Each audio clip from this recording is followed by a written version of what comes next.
저 처음에 세웠던 원칙이 탈당 여부는 제가 국민의힘을 바꿀 수 있는 힘이 있는가 가능성이 있는가 여부 네. 그리고 더 이상 이제 김문수 후보를 위한 선거운동을 할 수는 네네. 없으니까 그걸 마지노선까지 지킬 수 있는가 여부 그거였던 것이고 오로지 그것만 고민했어요. 네. 다 따로 떼서 생각을 한 거예요. 저는. 그래서 그거 하고 난 다음에 이제 저는 21대 대통령이 정말 중요하다고 생각합니다. 이번에 네. 대통령이 성공한 대통령이 되지 못하면 대한민국은 존립의 위기에까지도 네. 갈 수 있어요. 왜냐하면 개혁과제나 국가과제들이 더 이상 미룰 수 없을 만큼 한계선상에 이미 도달했습니다. 거기다가 그렇죠.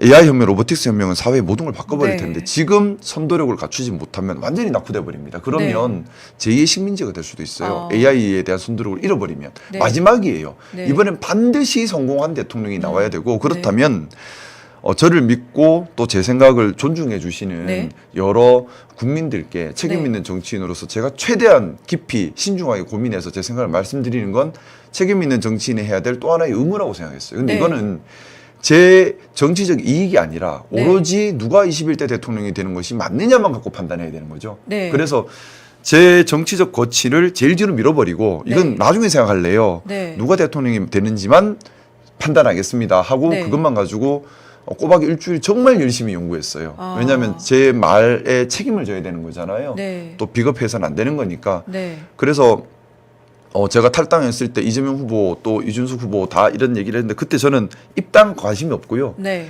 이재명 후보가 어떤 사람인지 어떤 능력이 있는지 이준석 후보가 어떤 사람인지 어떤 능력이 있는지 여기에만 관심이 있었어요.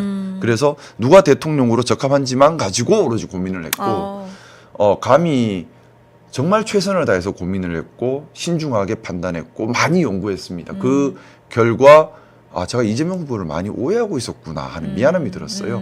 존경하게 됐다고 왜냐하면 말씀도 하셨는데. 저도 국민의힘에 있었잖아요. 네. 엄청나게 프레임 공격을 했잖아요. 이재명 후보한테 막연한 나쁜 선입견이 저도 있었어요. 근데 네. 많이 연구하고 따라가다 보니까 네. 아이고 미안하더라고. 근데 오해했구나. 어떤 선입견이 가장 크셨어요? 그 전에는? 저는 뭐 국민의힘에 있을 때 자주 하는 얘기 있잖아요. 네. 법을 안 지킨다. 네, 뭐 위험한 또 후보다. 부패돼 있다. 네. 독재자다. 근데 네. 막말한다. 막 이런 거요? 독재자 아니에요. 그래서 이분은 일단 기본적으로 되게 열려 있는 분이에요.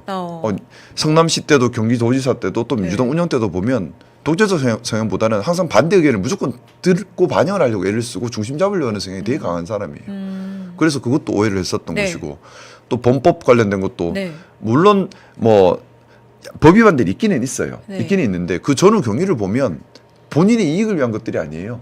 어. 상황상 이해될 만한 부분들이 네. 많고 그걸 또 뭐 좀 뭐랄까 정말 악의적인 프레임으로 몰아가 세운 게 많더라고요. 그런 것들을 보면서 정치가 비겁했구나 하는 반성. 그러니 뭐냐면 정치인의 메시지는 그 메시지 자체를 가지고 이걸 추구하는 정책을 통해서 어떤 효과가 나오고 어떤 부작용이 네. 나오고 그럼 대안이 뭘까를 고민하면서 네. 발전적 토의가 이루어져야 되거든요. 네. 근데 그게 아니라 이 사람 뒤로 캔 다음에 사실은 말이야 네. 나쁜 놈이야. 그러니까 이 말은 들을 필요도 없어. 하고 그랬던 프레임 거구나, 공격을 계속 생각을. 해버리면 네.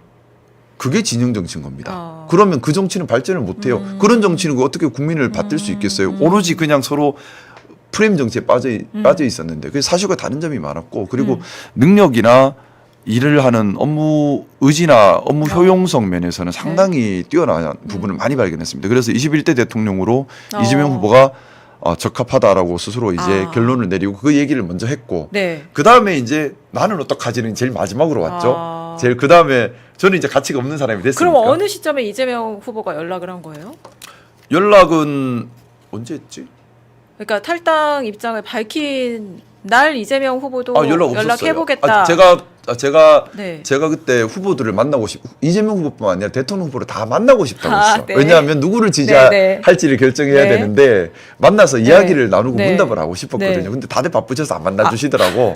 그래서 그냥 그럼 이재명 후보하고는 만난 적도 없고 없어요. 통화도 안 하고 입당하신 거예요? 네. 그럼 이재명 통화는 했어. 언제 했냐면 네. 이제 이재명 후보를 지지합니다라고 지지 선언하고 나서 전화가 왔어요. 뭐라고 하던가요, 이재명 후보가? 이재명 고맙게도 그래 이제 탈당 그 지지 선언 입당을 다 나눠서 생각해줘서 고맙다. 그래서 이제는 지지 선언을 했으니까 이제는 입당 문제를 거치를 고민할 때지 않느냐 단계가 이제 그 단계까지 왔다. 그랬더니 그러니까 뭐라고 해요? 그러면 민주당에 와서 당신이 생각하는 참 민주 보수의 가치를 실현할 수 있었으면 좋겠다. 참 민주 보수의 가치를 함께 실현하자 이런 얘기를 했어요. 예, 하셨고 그래서 저는 이제 뭐 아무것도 뭐 그냥 이제 재거치만 남은 상황인데 제안해 주시니 감사하죠. 하지만 좀 더 신중하게 생각하겠습니다. 정도 말씀을 드리고 원래는 한 일주일 바로 정도 오케이 하지 않으셨군요. 일주일 정도 더 고민을 하려고 했는데 네. 그때 제가 이제 광주에 내려갔어요. 네. 광주에 선거가 내려가서 그리고 선거 기간이 짧잖아요. 좀 근데 선거운동까지 할 생각은 사실은 없었는데 아 그래요? 근데 제가 이재명 후보에 대해서 연구하면서 확신이 생긴 것 같아요. 이 사람이구나. 이 사람이 대통령이 되어야 되는구나 확신이 생겼고 그리고 이제 그 과정에서 민주당이라는 당에 대해서도 저희 전혀 모르는 당이잖아요. 연구를 하기 시작한 거죠. 근데 당내 민주주의가 네. 상당히 확립돼 있고 당원들이 무서워하는 당이에요. 네. 이거는 좋은 국민의힘은 당원 안 무서워하거든요. 근데 사실. 그게 그 무서운 정도가 엄청 심한 거 아니에요? 막 문자폭탄 날리고. 근데 이거는 민주주의의 본질이에요. 뭐냐면 당내 민주주의든 또 국가 단위의 국가 민주주의든 네. 민주주의의 성패는 철저하게 네. 그 당원들 또는 국민들의 의식 수준에 의해서 결정이 되는 겁니다. 뭐 그건 맞는 얘기죠. 근데 이 의식 수준이라는 네. 것이 그럼 어떻게 높여야 될 것인가? 계속 소통하는 수밖에 없어요. 그게 최고의 방법입니다. 아니 근데 문자폭탄 막 날라오는데 그거를 소통을 그것도 안 과정이죠. 하잖아요. 계속 소통해 가야 되죠. 근데 그럼에도 국민의힘 같은 경우는 제가 있었을 때 제가 느꼈을 때는 당원들과 소통하려는 노력을 안 해요.